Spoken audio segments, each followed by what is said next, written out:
bagaimana boleh berlakunya rosak ilmu tu. Di sini, Imam Ibn Al-Qayyim Al-Jauziyah dijelaskan kepada kita. Contoh, rosaknya ilmu itu sendiri adalah seseorang berkeyakinan bahawa ilmu yang dimilikinya sesuai dengan syariat dan dicintai Allah. Padahal kenyataannya tidaklah sedemikian. Atau dia berkeyakinan bahawa ilmu itu dapat membuatkan dirinya dekat dengan Allah. Padahal ilmu itu tidak disyariatkan sedemikian. Sebentar ya.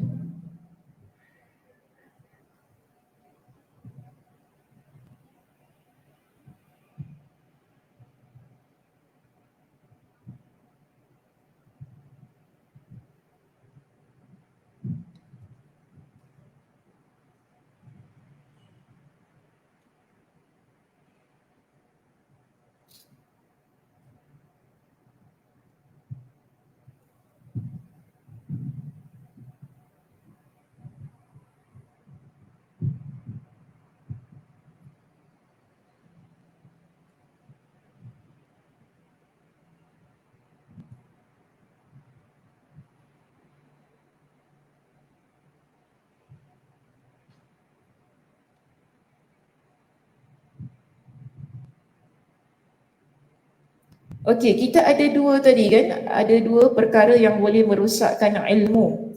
Pertama, tadi Imam Ibn Qayyim kata apa? Ianya adalah rosak ilmu itu sendiri.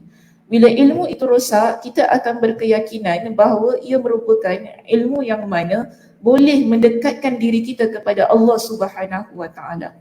Baik, saya berikan contoh begini. Kenapa internet ni pula? Jayanya masalah teknikal.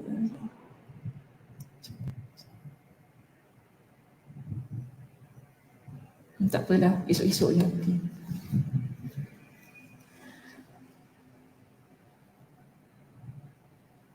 Contoh, kita ambil satu tadi.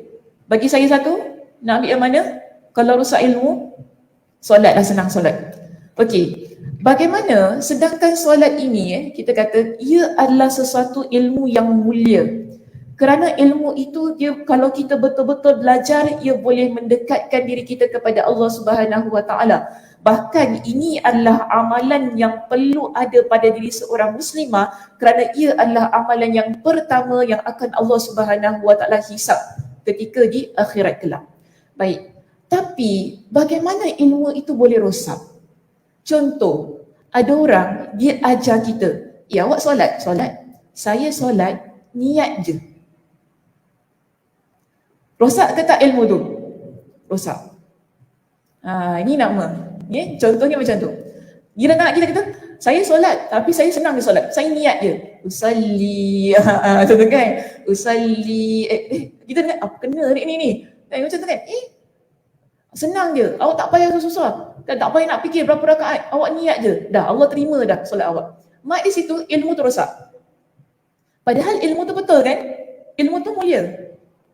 Ilmu itu adalah ilmu yang boleh mendekatkan kita kepada Allah Subhanahu Wa Taala. Tapi kerana rosaknya kefahaman, rosaknya pengamalan, ia menyebabkan ilmu tersebut kita kena tolak tepi. Walaupun ia berkaitan solat. Contoh dia kata, Ustazah sekarang ni solat ni kita ambil satu waktu je lah boleh.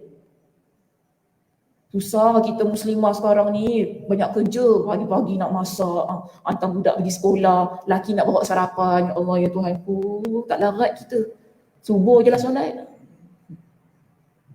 Zuhur, asar, maghrib, isyak tak payah. Macam mana? Rosak ke tak? Rosak.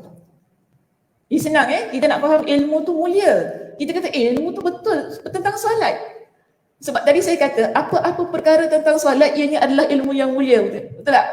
Apa-apa saja tentang solat, kita belajar tentang solat ia adalah ilmu yang mulia. Tapi boleh rosak ilmu yang mulia ni? Boleh. Bagaimana ia rosak? Bila cara kita mengamalkan, cara kita belajar, cara kita faham tentang ilmu itu salah. Inilah yang mengakibatkan ia ni rosak. Atau contoh, kita ambil zikir. Ya, zikir ni mulia. Kan zikir ni mulia. Sampai Nabi kata apa? Itu adalah yang amalan yang paling mulia. Lebih mulia daripada engkau ni pergi ke medan perang, memenggal leher kepala musuh dan musuh memenggal kepala engkau. Ia adalah amalan yang paling mulia. Azka. Amalan yang paling mulia, amalan yang paling dicintai oleh Allah Subhanahu wa taala. Tiba-tiba ada orang ni kata pada kita, aku ni hidup, aku cuma amal zikir hasbiyallah wa ni'mal wakil je. Kita kata, bagus tu zikir tu. Kenapa bagus? Hasbiyallah wa ni'mal wakil, zikirnya keutamaannya besar ya. Keutamaannya besar. Kalau kita susah dalam hidup kita ni, ada banyak riwayat yang menunjukkan susahnya orang yang bila dia baca hasbiyallah wa ni'mal wakil, Allah Subhanahu wa taala akan bantu. Kerana apa? Itu adalah zikir yang dibaca oleh Nabi Ibrahim ketika dicampakkan dalam api oleh pihak musuh. Nabi Ibrahim baca apa? Hasbiyallah wa ni'mal wakil. Itu zikir dia. Nabi SAW ketika ada orang kata kepada dia, oh musuh nak bunuh kau, musuh nak serang kau, habislah kau Muhammad, tak ada orang nak tolong kau. Apa yang Nabi kata? Hasbunallah wa ni'mal wakil. Cukuplah Allah bagi kami. Cukuplah Allah itu sebagai sebaik-baik pelindung. Jadi orang ni kata pada kita, oh saya amal zikir tu je. Kita kata, oh bagus. Sebab kefahaman kita sedemikian. Orang yang beramal dengan zikir ni bagus. Tapi dia kata apa? Dah senang dah aku tak payah solat.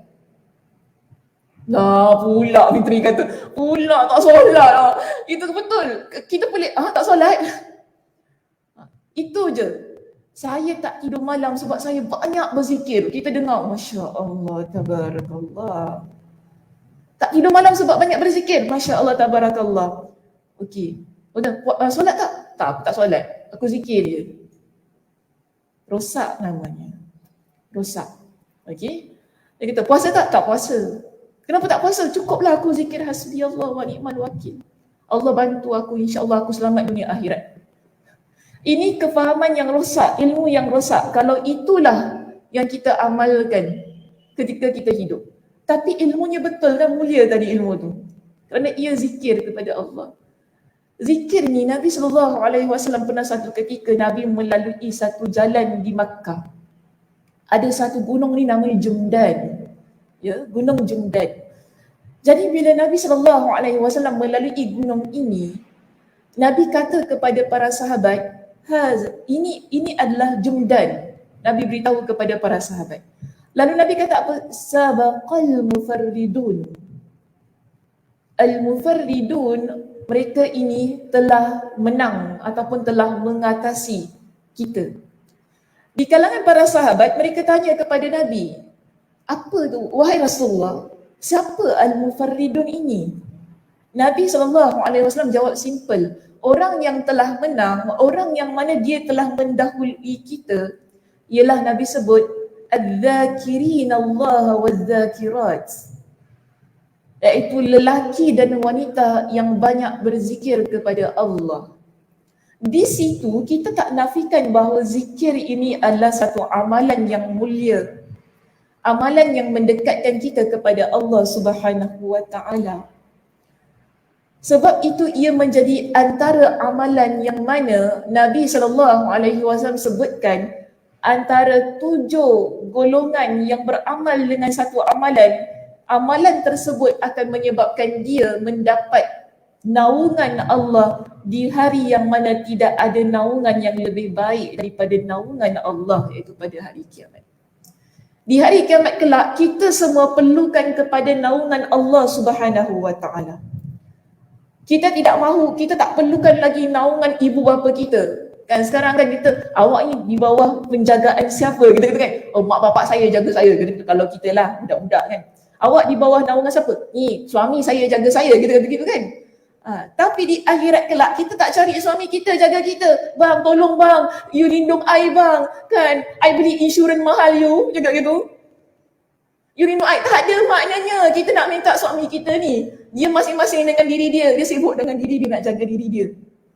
Ataupun kita kalau kita belum nikah je, oh mak bapak mana tolong. Tak ada, tu semua tak ada. Kita nak minta kawan kita yang selalu lepak dengan kita ataupun anak-anak kita yang selalu kita bergantung pada dia. Tak ada. Itu bukan naungan yang kita perlukan di hari kiamat. Nabi kata apa? Pada hari itu naungan yang paling baik yang kita amat perlukan adalah naungan Allah. Tapi Allah berikan kepada 7 golongan ini. Okay, 7 golongan ini yang Allah Subhanahu Wa Taala berikan. Iaitu pertama ialah imam yang adil. Imam yang adil. Ketua yang adil. Ketua ni tak semestinya kita kata dia mesti jadi presiden, macam tu kan. Ataupun dia jadi ketua kat tempat kerja ke, tak semestinya begitu. Tapi ketua ni lah kita kata ia boleh berlaku dalam keluarga kita sendiri. Dalam sebuah keluarga kita ada suami sebagai ketua. Okey. Tapi wanita juga adalah ketua dalam keluarga itu. Sebab Nabi SAW kata apa? Kullukum ra'in. Setiap daripada diri kalian adalah pemimpin. Wa kullukum mas'ulun an ra'iyati. Dan setiap daripada kalian bertanggungjawab di atas apa yang menjadi pimpinannya. Seorang suami, dia memimpin isteri, anak-anak dan ahli keluarganya. Nabi SAW dalam hadis itu, Nabi juga sebutkan seorang wanita dia juga adalah pemimpin di dalam keluarganya. Kerana dia menjaga rumah suaminya, dia menjaga anak-anaknya. Tugas. Jadi bila kita kata imamun adilun, seorang pemimpin yang adil, dia tak semestinya berlaku kepada seorang lelaki yang bertanggungjawab menjaga keluarganya, ataupun seorang lelaki yang memimpin sebuah negara contohnya, ataupun seorang lelaki yang memimpin sebuah organisasi, ataupun seorang imam yang memimpin jemaah ketika solat. Dia tidak berpada pada itu.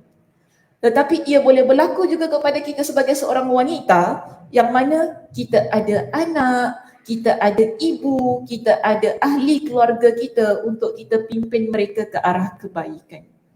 Tapi ia perlu adil. Bila kita adil di sini, itulah yang menjadikan kita mendapat naungan Allah di hari kiamat kelak. Yang pertama itu, okay? Pemimpin yang adil. Kita ada yang kedua, pemimpin kedua. Kita ada yang kedua. Yang kedua di sini Nabi sebutkan wasyabbun nasha'a fi ibadatillah. Iaitu seorang pemuda yang mana dia bergiat beribadah kepada Allah. Muda tapi sibuk dengan ibadah kepada Allah. Kenapa sengaja sebut muda situ? Sebab selalu orang kata masjid ni untuk makcik-makcik je. Macam tu kan. Biasa dengar ya. Dulu saya kata ni alhamdulillah tau. 20, 22 alhamdulillah. Mindset masyarakat dah berubah. Ya. Maknanya ilmu tu dah tersebar. Kita tak lihat masjid ni untuk orang yang old school. Kita tak lihat begitu. Dulu zaman saya, masa zaman saya, berapa zaman 90-an lah dulu kan. Kita kalau tengok masjid ni, kita takut tau. Masjid ni untuk makcik-makcik je. Lagi-lagi kalau kuliah muslimah, tak ada yang muda-muda nak duduk. Tak ada maknanya. Kan? Kuliah muslimah selalunya, oh makcik-makcik duduk. Ya Allah, tekun belajar. Betul, itu situasi yang berlaku pada zaman saya. Tapi sekarang Masya Allah Tabarakah nampak. Oh Kak Siti muda lagi tu. Kak Ina pun muda lagi. Jangan panggil saya makcik, dia tu pernah tegur saya. No, I'm not makcik. Call me makciks. Dia nak mudakan perkataan makcik tu, dia tak cik. Oh macam tu ya, dia ajar saya. Salah kita bukan makcik, kita makciks. Okay makciks. Well, it's up to you nak panggil apa, tak kisah. Yang penting datang masjid belajar, senang. Ya, alhamdulillah. Kan ada remaja yang datang kuliah muslimah, kan? Yang di kalangan profesional datang belajar, orang yang kerja pun datang, yang ikut kuliah kita secara online. Masya Allah, tabarakallah. Mak di situ kita nampak di sini kesedaran bahawa belajar agama dia bukan hanya untuk orang tua-tua, tetapi ia juga untuk orang muda-muda. Tetapi nak mendekatkan orang muda kepada agama juga satu perjuangan yang begitu besar. Bukan mudah kita nak dekatkan orang-orang muda dengan agama. Bukan mudah. Kan? Kita lihat orang muda ni biasanya, macam mana biasanya orang muda ni? Macam mana kakak? Macam gitulah. Macam gitulah Ustazah. Macam mana biasa orang muda-muda ni? Senang tak nak ajak belajar agama? Oh, semua giling kepala ni senang. Maknanya susah lah tu. Susah. Kita nak ajak anak kita kan. Kita suruh duduk anak kita. Kita bawa anak kita pergi kuliah. Suruh duduk sekejap kan. 1 jam je kakak. 1 jam duduk je. Bukan senang ya Allah kan. Nanti lepas ni kita pergi OTH. Kita ada. Kita akan gunakan pelbagai macam kan. Untuk attract dia. Datang masjid duduk dengan kita tau. Tak apa. After this kita pergi makan. Dan kita makan tu. Oh budak tu happy kan. Tapi dia kenapa duduk dengar si Sakinah ni berbual. Ya Allah. Kena duduk 1 jam dengar Ustazah Sakinah berbual. Dia pun tersengguk-sengguk. Apa ni ibu? Apa ni ibu? This is untuk ibu, bukan untuk kita. Budak tu kata, ini untuk ibu, kita boring, kita tak boleh duduk kuliah. Budak tu kan macam tu. Bukan mudah ya kita nak ajak anak-anak kita duduk bersama dengan kita belajar. Ia adalah perjuangan. Tapi Nabi SAW sebutkan di sini, jika kita ada pemuda yang mana pemuda itu dia muda tetapi dia jiwanya dekat untuk ibadah kepada Allah, ni bukan calang-calangnya. Kemudian dia mati dalam keadaan begitu, lagi bukan calang-calangnya. Sebab kita ni yang kata yang dah senior kan, saya tak nak guna tua lah ya, nanti kecil hati. Kita kata senior, kita dah senior, saya pun senior juga walaupun nampak muda. Kau jangan perasan muda Sakinah. Saya tak perasan muda, saya tua, cuma muka nampak macam budak-budak kan. Okey, kita nampak macam ni. Bila kita ni yang senior, kita kena banyak ingatkan kepada yang junior. Mati bukan hanya untuk seniors. Mati ia boleh berlaku kepada orang yang muda-mudi, yang mana jiwanya pada tahap yang sedang enjoy. Tapi adakah mati boleh kena pada mereka? Yes. Jika Allah takdirkan usia kita hanya 21 tahun, sampai situ saja. Bagaimana kalau dalam keadaan usia kita hanya 21 tahun tapi sepanjang 21 tahun tu kita tak sempat buat apa-apa. Yang kita sempatnya enjoy huha-huha kan, hura-hure, apa lagi lah. Tak kisahlah kan. Bagaimana keadaannya? 21 tahun dah akil balik ke? Kita tak kata usia yang mana masih lagi orang kata kalau meninggal tu tak ada apa-apa perhitungannya. Ada perhitungannya tu di sisi Allah Subhanahu Wa Taala.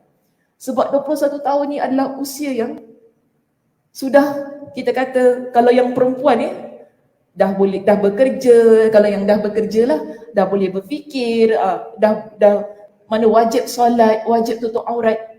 21 tahun.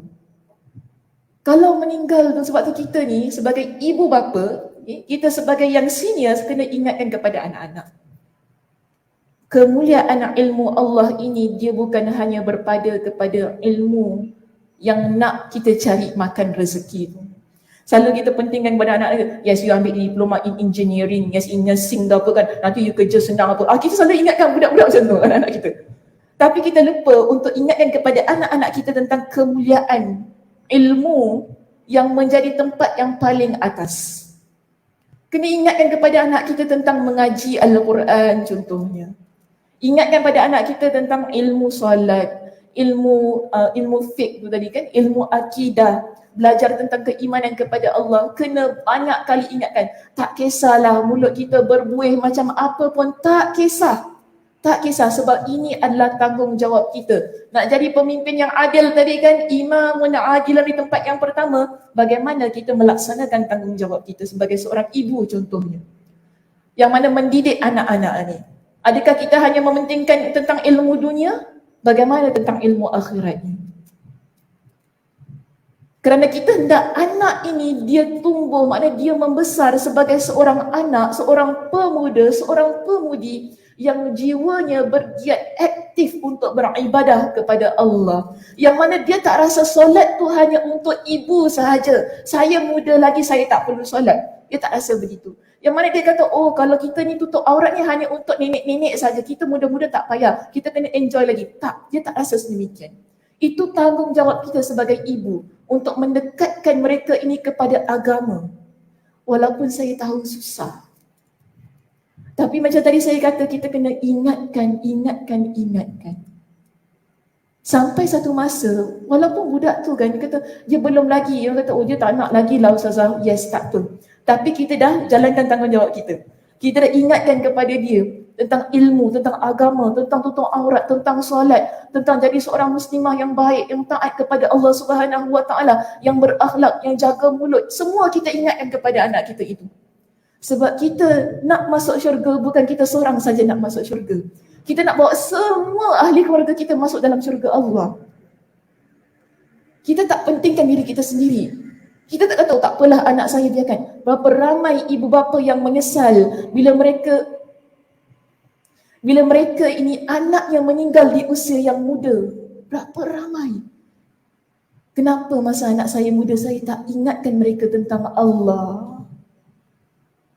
Kenapa masa anak saya muda saya tak ingatkan mereka tentang ilmu Allah yang patut mereka belajar, yang patut mereka tekuni? Tiba-tiba Allah ambil usia anak itu di usia yang begitu muda. Kita selalu kalau orang muda-muda ni meninggal, sayang masih muda. Kita kata gitu tau. Kita kata gitu, sayang masih muda lagi. Jauh lagi perjalanan tapi dah meninggal. Jauh banyak lagi benda boleh buat tapi dah meninggal. Kita selalu guna ayat yang begitu. Tapi satu benda yang perlu kita sayangkan ialah, sayang, kalau saya dekatkan dia kepada Allah, itu sebenarnya yang perlu kita ada rasa dalam hati tentang anak-anak kita, tentang mereka yang pergi di usia yang muda.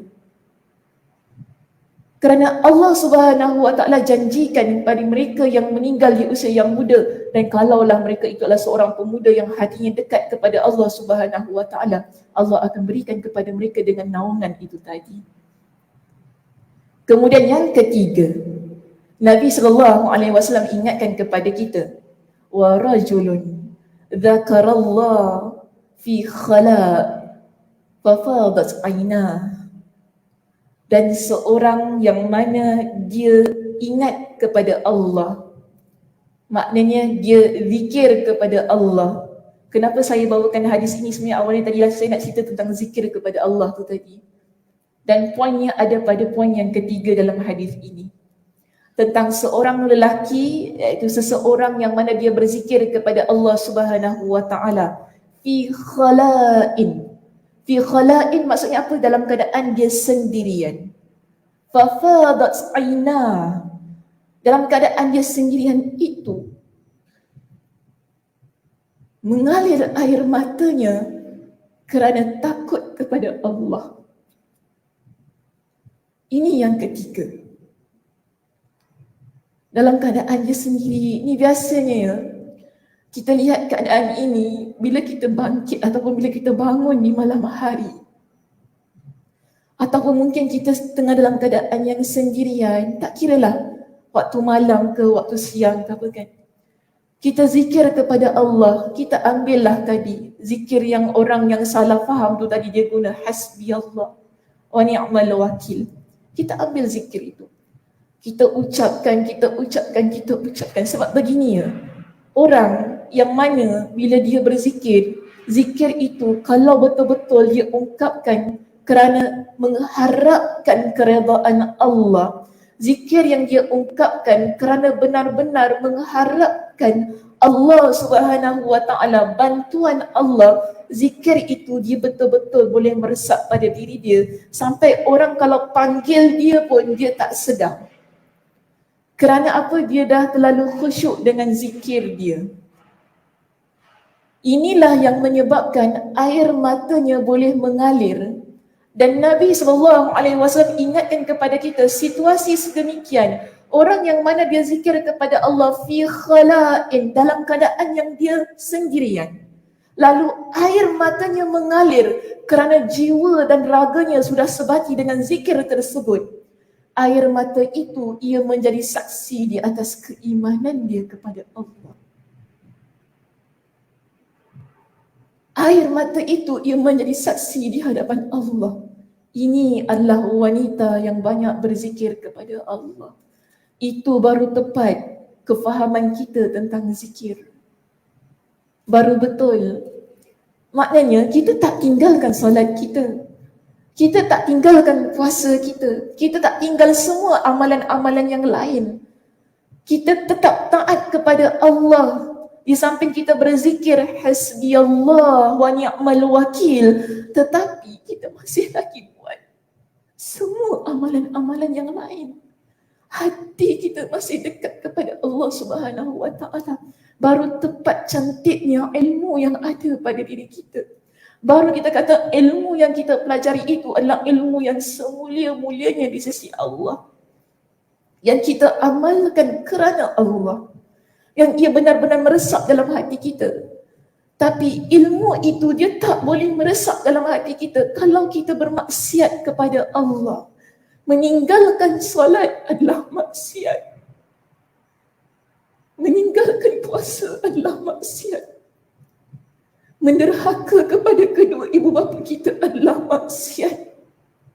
Kita membiarkan keluarga kita adalah maksiat. Kita membiarkan kawan-kawan kita adalah maksiat. Yang ramai orang terlepas pandang.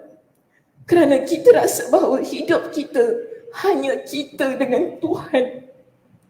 Yang kita rasa bahawa aku kalau zikir ini hanya aku dengan Tuhan. Yang boleh menaikkan ataupun meningkatkan diri kita di sisi Allah. Tapi kita lupa ada perkara lain yang akan menaikkan sisi kita ataupun diri kita di sisi Allah Subhanahu wa taala. Allah bukan hanya memandang kepada zikir kita, walaupun Nabi SAW kata di situ bahawa ia adalah amalan yang sesuci-suci amalan di sisi Allah. Tetapi Allah juga pandang bagaimana kita menegakkan syariat. Bagaimana kita melaksanakan setiap ilmu yang disebut tadi sebagai ilmu yang mulia. Itu tugas kita sebagai seorang muslimah. Untuk meletakkan diri kita pada satu kategori ilmu yang mulia. Tapi ramai antara kita lupa. Dan kita rasa, yang tadi kan Imam Ibn Qayyim Al-Jauziyah dia kata apa? Dia yakin bahawa ini adalah ilmu yang mendekatkan dia kepada Allah. Padahal ilmu itu adalah ilmu yang rosak. Dia yakin bahawa ilmu itulah ilmu yang betul pada pendapat dia. Padahal ilmu itu adalah ilmu yang rosak. Yang tidak sesekali boleh mampu untuk mengangkat martabat dirinya di sisi Allah Subhanahu wa taala. Yakin ini amalan hati ya muslimah. Kalau kita yakin pada perkara yang salah, akan salahlah semua perkara yang kita lakukan. Macam contoh tadi saya berikan, bila kita yakin zikir itu hanya itu sahaja yang kita lakukan, lalu kita tinggalkan semua perkara lain yang sebenarnya ia wajib, kita berada di dalam keadaan yang salah. Kita dah tak boleh hiraukan dah apa orang lain kata. Sebab kita yakin ini adalah ilmu yang paling mulia, amalan yang paling betul yang kita laksanakan. Sebab itu di sini, saya habiskan hadis saya tadi ya. Bukan hadis saya, hadis Nabi SAW. Yang tadi saya baca, ada 7 golongan kan. Tadi saya sebut tentang golongan yang keberapa? Ketiga. Baik, golongan yang keempat. Nabi kata, warajulun qalbuhu mu'allaqun fil masjid. Seseorang yang mana hatinya terpaut pada masjid. Maknanya, orang ini dia bukan hanya berzikir-zikir saja kepada Allah, tetapi datang ke masjid, solat berjemaah, datang ke masjid untuk melaksanakan perintah Allah. Hatinya kalau tak masuk rumah Allah, rindunya bagaikan seorang yang merindui seorang kekasih yang bertahun-tahun yang dia tak nampak. ini lelaki ataupun orang yang mana jiwanya terpaut pada masjid. Kita rasa tak tenang kalau tak masuk dalam rumah Allah. Kita nak duduk dalam rumah Allah itu untuk menuntut ilmu contohnya. Dapat solat berjemaah. Dapat melakukan setiap perkara yang diperintahkan, yang boleh dilakukan dalam rumah Allah. Orang yang begini jiwanya terhadap rumah Allah, mereka layak untuk mendapatkan naungan Allah Subhanahu wa taala di hari kiamat kelak. Kemudian seterusnya Nabi kata, wa rajulun da'atkum ra'atun dzatu mansab wa jamalin ila nafsiha. Seseorang lelaki ataupun seorang lelaki yang mana ada seorang wanita. Wanita ini dia begitu cantik dan rupawan. Wanita ini juga memiliki kedudukan. Dan wanita ini minta supaya dia melakukan zina bersama dengan dia. Tetapi lelaki ini bila dia nampak wanita tersebut, dia kata apa? Inni akhafullah. Sesungguhnya aku takut kepada Allah. Sama juga kita ni orang perempuan. Ya, kita terbalikkan kes tu tadi ya. Tadi Nabi sebut tentang orang lelaki kan, yang mana ada wanita yang cantik, rupawan, yang ada kedudukan, ajak untuk berzina dengan dia. Dia tidak tergoda dengan kecantikan wanita itu.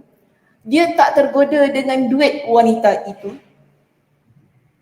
Tapi apa yang dia kata, aku takut kepada Allah. Sama juga kalau kita terbalikkan kesnya, kita ni orang perempuan, mungkin kita nampak lelaki tu, Masya Allah ya, handsome sangat-sangat, banyak duitnya. Dia kata dengan kita, awak kalau nak duit, awak duduk satu malam dengan saya. Senyap ya semua, kenapa tiba-tiba terperanjat? Betul, saya bagi contoh begitu. Dia kata saya bayar awak $10,000 per night. Kita nak duduk dengan dia, cakap dengan dia, inni akhafullah. Dia kata apa? Apa makna inni akhafullah? Kau pergi masuk kuliah Ustazah Sakinah, kau belajar. Cakap gitu dengan dia. Maknanya biadab. Lelaki biadab. Minta maaf saya guna perkataan yang kasar. Biadab lelaki macam tu. Kadang-kadang ada lelaki tengok kita perempuan pakai tudung, ingatkan kita ni murah. Ada tau. Maaf saya kata, kadang-kadang lelaki lagi suka perempuan pakai tudung daripada perempuan yang dedah-dedah ni. Ini musibah, bencana yang berlaku dalam masyarakat Islam. Musibah. Saya pernah baca, bukan kat sini, saya tak tahu dekat sini ada ke tidak, tapi kat tempat lain lah, negara lain lah. Ada suami isteri ni, pasangan suami isteri ni boleh tukar-tukar pasangan. Musibah. Cakap. Dia kata kita suka sama suka, maknanya tak ada paksaan. Okey. Saya dengan kawan suami saya dengan kawan saya, macam tu. Apa ni? Berlaku. Orang Islam. Kalau agama lain kita tak kisahlah, itu agama dia, masalah dia lah. Tapi ni orang Islam pakai hijab tanpa segan silu. Boleh cakap gitu di social media. Kita kata, ini bencana ni. Mana rasa takut kita kepada Allah? Kita tak apa, suka sama suka. Suami saya tak paksa saya pun okey. Boleh macam tu?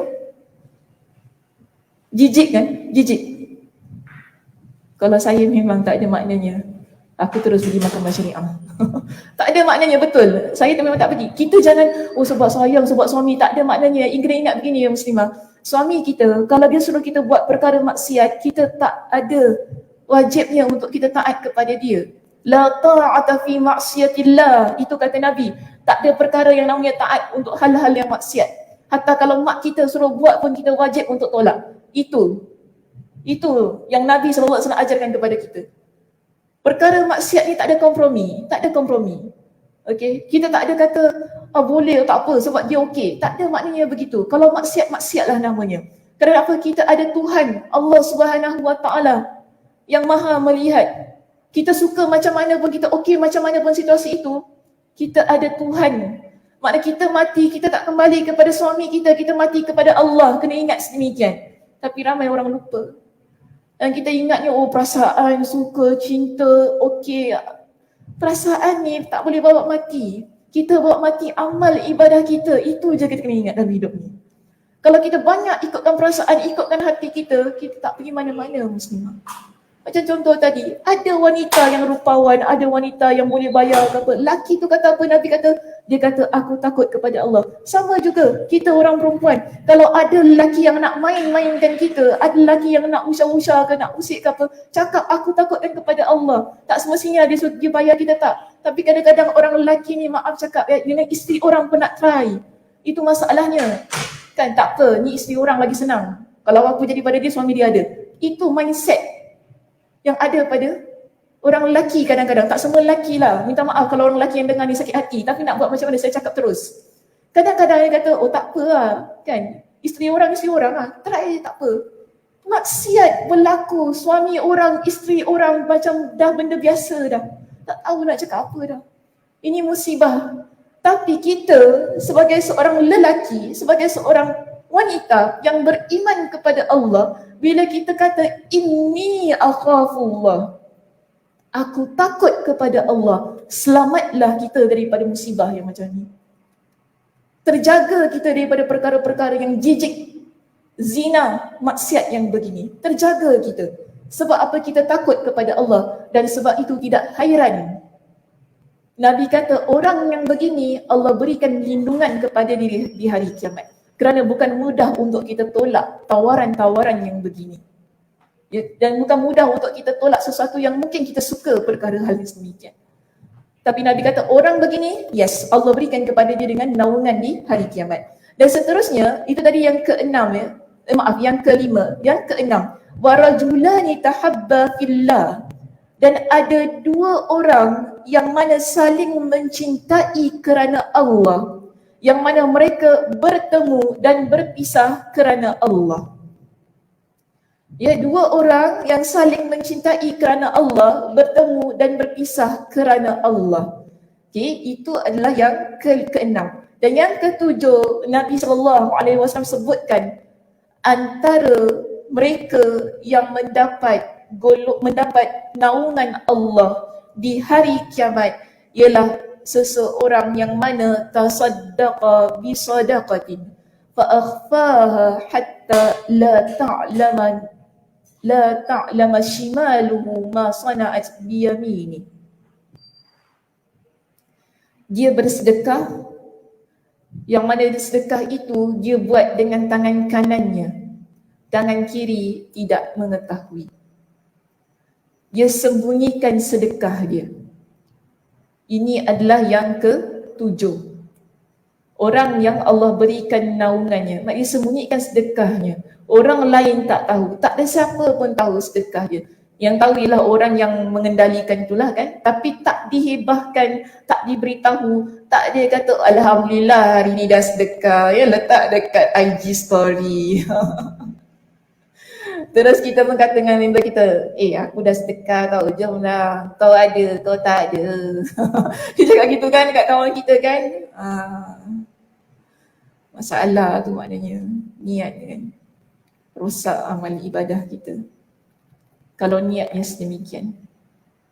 Ya, apa pun kita buat lah berkenaan dengan sedekah ni.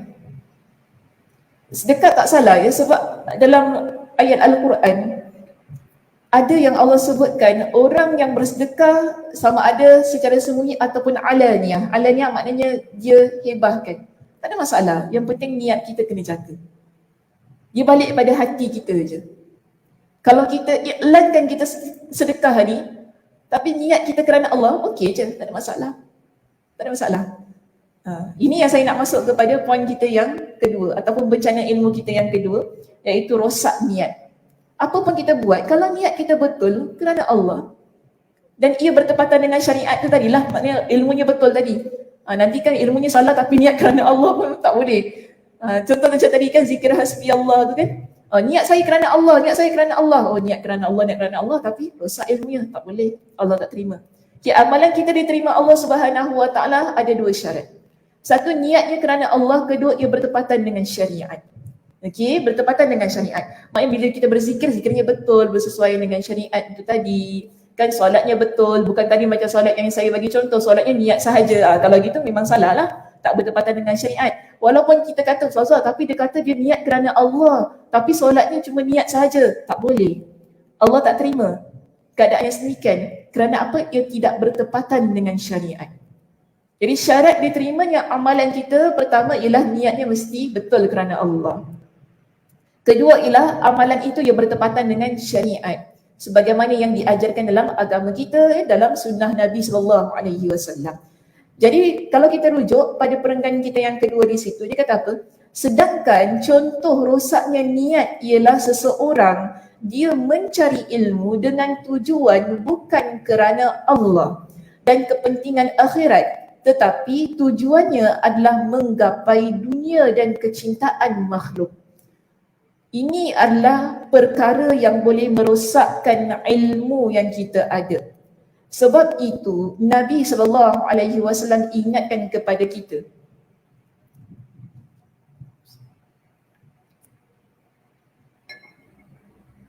Dalam sebuah hadis yang diriwayatkan oleh Imam Abu Daud, Nabi SAW bersabda, Nabi kata, man ta'allama ilman mimma yubtagha bihi wajhullahi azza wa jal. Siapa yang dia mempelajari ilmu, okey? Siapa yang dia mempelajari ilmu yang mana belajar ilmu ni tujuannya mesti kerana Allah. Mimma yubtagha bihi wajhullah azza wa jal. Bila kita belajar, tujuannya ia mestilah untuk mencari wajah Allah. Wajah Allah tu maksudnya keredaan Allah. Niatnya perlu ikhlas kerana Allah. Tapi Nabi kata apa? La yata'allamuhu illa liyusiba bihi ardan minad dunya. Tapi masalahnya dia belajar tu niatnya bukan kerana Allah. Bukan nak cari redha Allah. Tapi dia belajar ialah kerana dia nak dapatkan kedudukan dunia. Perhatian manusia contohnya, pujian orang ramai, kan? Belajar ni masuk kelas Ustazah Sakinah ni, nanti orang kata, kau belajar dengan Dr. Sakinah ya? Aku belajar dengan Dr. Sakinah. Bagus kan? Baru kau tahu aku bagus. Macam gitu keadaannya. Belajar tu ialah kerana kita nak dengar orang puji kita bagus sebab kita belajar dengan Dr. Sakinah. Bukan senang-senang nak belajar dengan Dr. Sakinah macam gitu kan? Bukan gitu. Tapi di sini Nabi kata orang ini kalaulah niat dia belajar, pergi kuliah ke apa, kerana niat dia sedemikian, dahsyatnya ada azab. Nabi kata di sini, lam yajid arafal jannah. Orang yang belajar dengan niat bukan kerana Allah, niatnya ialah tujuannya untuk mencari kedudukan di dunia ataupun pujian manusia, dia takkan dapat cium bau syurga. Dia takkan dapat cium bau syurga. Kalau kita tak dapat cium bau syurga, maknanya syurga itu bukan milik kita. Sedangkan saya pernah beritahu, orang yang dia belajar ni kan, belajar ni, kalau dia belajar betul-betul orang ini, ia akan menyebabkan jalan dia untuk menuju ke syurga Allah itu dipermudahkan. Betul tak? Kita kalau belajar betul-betul ni kerana Allah, apa pun kita belajar, Allah akan permudahkan jalan kita menuju ke syurga Allah. Sebab tu Nabi kata, man salaka tariqan yaltamisu bihi ilman. Siapa yang melalui jalan-jalan yang mana dia nak menuntut ilmu, sahalallahu lahu bihi tariqan ilal jannah. Allah Subhanahu Wa Taala akan mempermudahkan bagi dia jalan untuk menuju ke syurga Allah. Tapi kalau kita lihat kepada hadis yang baru saya baca tu tadi, kalau niat kita bukan kerana Allah, kalau niat kita belajar itu untuk dapat pujian manusia, Dia tak dapat cium bau syurga, Nabi kata. Maknanya Allah tak permudahkan jalan bagi dia untuk menuju ke syurga Allah. Sebab itu ada 3 golongan yang mana Nabi sebutkan yang Allah akan hisap. Golongan yang pertama, Nabi sebutkan yang Allah sebut, 3 golongan yang pertama yang Allah Subhanahu Wa Taala akan hisap. Pertama ialah dia yang mati syahid. Orang yang mati syahid, Allah akan bawa di hadapan Allah. Okey, lalu Allah akan bentangkan kepada dia dengan nikmat-nikmat yang sepatutnya diperoleh oleh mereka yang mati syahid. Allah akan tanya kepada dia, adakah engkau memang betul berhak untuk mendapatkan nikmat ini? Dia kata, ya Allah, aku berhak kerana aku berjuang, aku mati di jalan engkau. Tapi Allah itu maha mengetahui apa yang ada pada hati kita. Kita tak boleh lari daripada Allah. Kita nak sorok mana pun Allah itu tahu apa yang ada dalam hati kita. Walaupun sekelumit kecil niat kita tu Allah tahu. Kita tak boleh bohong di hadapan Allah. Sebab tu Allah kata, kadzabta. Engkau dusta. Engkau berjihad. Ialah supaya orang gelar engkau sebagai pahlawan. Kau nak supaya orang canang engkau ni, oh inilah pahlawan yang syahid di jalan Allah. Itu niat engkau. Apa yang berlaku kepada lelaki itu? Allah perintahkan malaikat agar seret wajahnya.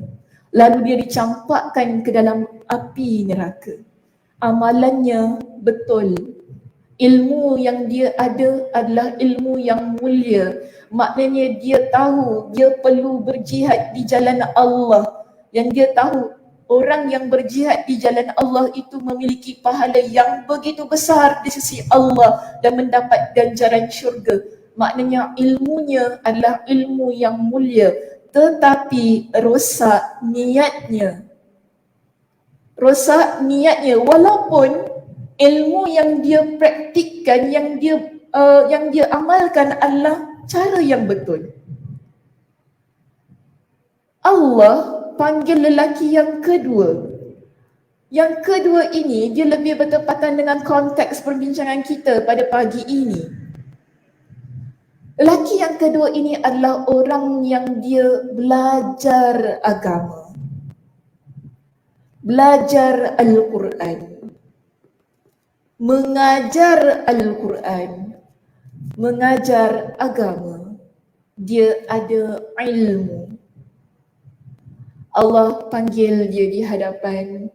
Allah tunjukkan kepada dia dengan pelbagai macam nikmat yang dia layak untuk dapat sebagai seorang yang belajar Al-Quran, orang yang mengajar Al-Quran, orang yang belajar agama dan mengajarkan agama.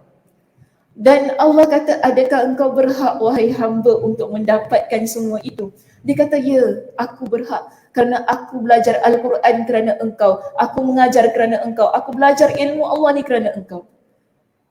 Tapi keadaannya sama sebagaimana lelaki yang pertama itu tadi. Allah kata, engkau dusta hamba, engkau dusta. Engkau belajar Al-Quran, engkau baca Al-Quran supaya orang panggil engkau qari, iaitu orang yang pandai membaca Al-Quran. Qari'ah lah biasa kan kita dengar kan, dia qari tau, dia qari'ah, yang penting bukan kari ayam macam tu. Dia qari. Kita panggil dia qari gitu kan, qari'ah gitu kan. Maknanya orang panggil kita dengan gelaran sedemikian. Allah kata, engkau baca Quran bukan sebab aku, tapi engkau baca Quran sebab engkau nak orang panggil engkau qari'ah, gitu. Allah kata begitu kepada dia. Kemudian Allah kata kepada orang yang belajar ilmu agama, kemudian dia mengajarkan ilmu agama ini, engkau belajar, engkau mengajar ni bukan sebab kerana Allah, bukan kerana aku, tapi engkau belajar ni supaya orang semua panggil engkau ilmuwan. Engkau lah yang paling pandai. Orang anggap, orang tengok engkau tinggi. Allah tahu niat kita. Adakah kita terlepas? Tidak, kita tak terlepas. Allah Subhanahu Wa Taala, walaupun kita buat perkara yang betul dengan ilmu yang betul, Kita baca Al-Quran tu betul, kita mengajar Al-Quran tu betul, kita belajar agama betul, kemudian kita mengajarkan agama. Kalau orang yang boleh mengajar agama adalah perkara yang betul, tapi niatnya rosak tadi, dia tak dapat ganjaran di sisi Allah sebagaimana yang patut dia dapat. Dan Allah Subhanahu wa taala perintahkan kepada para malaikat untuk mengheret wajahnya lalu dimasukkan ke dalam api neraka. Samalah dengan orang yang ketiga, orang yang dermawan, yang menghabiskan seluruh hartanya di jalan Allah. Kemudian Allah tanya kepada dia, kenapa engkau buat begini? Kan layakkah aku berikan kepada kau dengan nikmat-nikmat yang sepatutnya diberikan kepada seorang dermawan?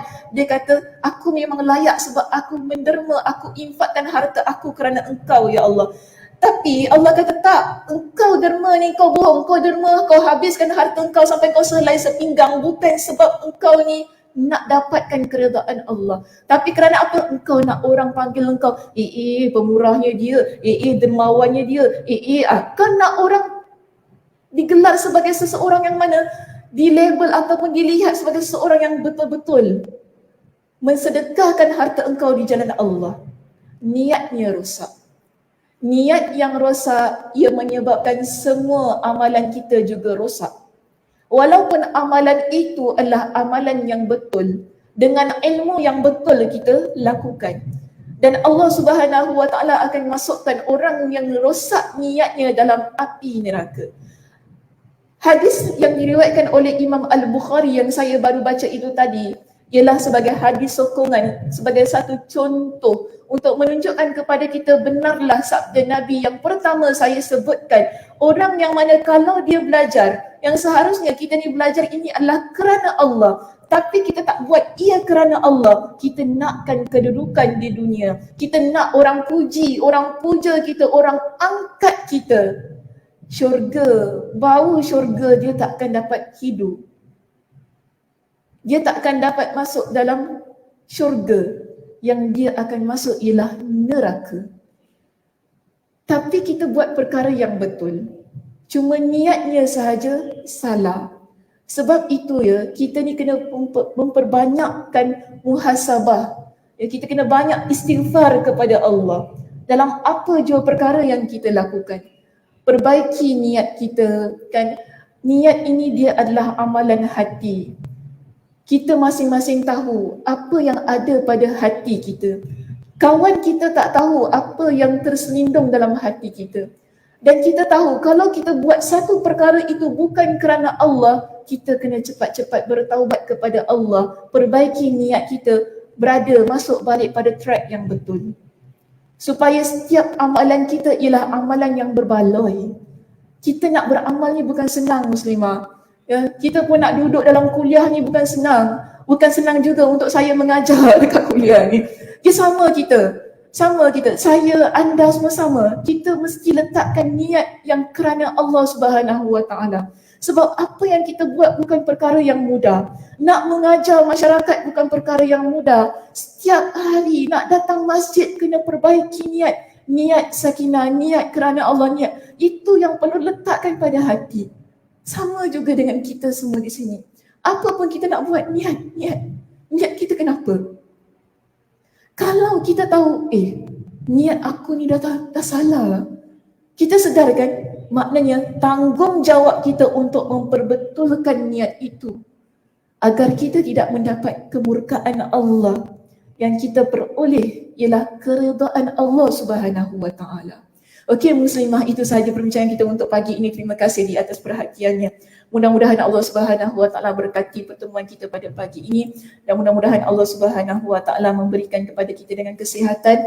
Tadi ada teman yang minta supaya didoakan kesihatannya supaya cepat sembuh daripada penyakit yang ada. Mudah-mudahan Allah Subhanahu wa taala berikan kekuatan, dan minta untuk dibacakan dengan Al-Fatihah. Dan mudah-mudahan juga ya untuk mereka yang sakit, siapa saja yang sakit, Allah Subhanahu wa taala berikan kekuatan. Siapa saja yang Allah Subhanahu wa taala berikan dengan ujian, mudah-mudahan dengan berkat Al-Fatihah yang dibaca ini dengan niat yang sedemikian, Allah Subhanahu wa taala angkat setiap musibah, Allah Subhanahu wa taala angkat setiap penyakit yang ada pada diri kita.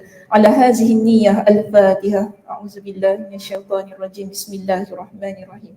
Alhamdulillahirabbil alamin arrahmanirrahim maliki yaumiddin. Iyyaka na'budu wa iyyaka nasta'in. Ihdinas siratal mustaqim siratal ladzina an'amta 'alaihim ghairil maghdubi 'alaihim. Okey, itu saja dan saya nak maklumkan minggu hadapan kita cuti untuk hari tasyrik ya, sebab hari raya haji. Selamat hari raya saya ucapkan kepada semua. Taqabbalallahu minna wa minkum salihal a'mal. Mudah-mudahan Allah Subhanahu wa taala menerima amal soleh kita ya di awal bulan Zulhijjah ini, dan sebagaimana yang kita tahu awal bulan Zulhijjah ini ialah di mana amalan-amalan kita amat dicintai oleh Allah Subhanahu wa taala. Banyakkan berzikir, banyakkan berpuasa, banyakkanlah kita buat apa jua amal soleh. Mudah-mudahan Allah Subhanahu wa taala menerima amal soleh kita. Kalau dapat puasa Arafahnya, puasa di hari Arafah ya, pada hari Sabtu, okey. Kalau dapat kita nak mula daripada esok pun cantik juga. Okey, Khamis, Jumaat sampai ke hari Sabtu, hari Ahad jangan puasa ya, hari raya. Haram untuk berpuasa. Okey, di hari Arafah kita boleh memperbanyakkan doa la ilaha illallah wahdahu la syarikalah lahul mulku wa lahul hamdu wa huwa ala kulli syai'in qadir. Perbanyakkan zikir itu, mudah-mudahan Allah Subhanahu wa taala mengampunkan segala dosa-dosa kita. Selamat hari raya sekali lagi, insya-Allah kita jumpa pada minggu yang akan datang. Saya tutup dengan tasbih kafarah. Subhanakallahumma wa bihamdika asyhadu an la ilaha illa anta astaghfiruka wa atubu ilaik. Assalamualaikum warahmatullahi wabarakatuh.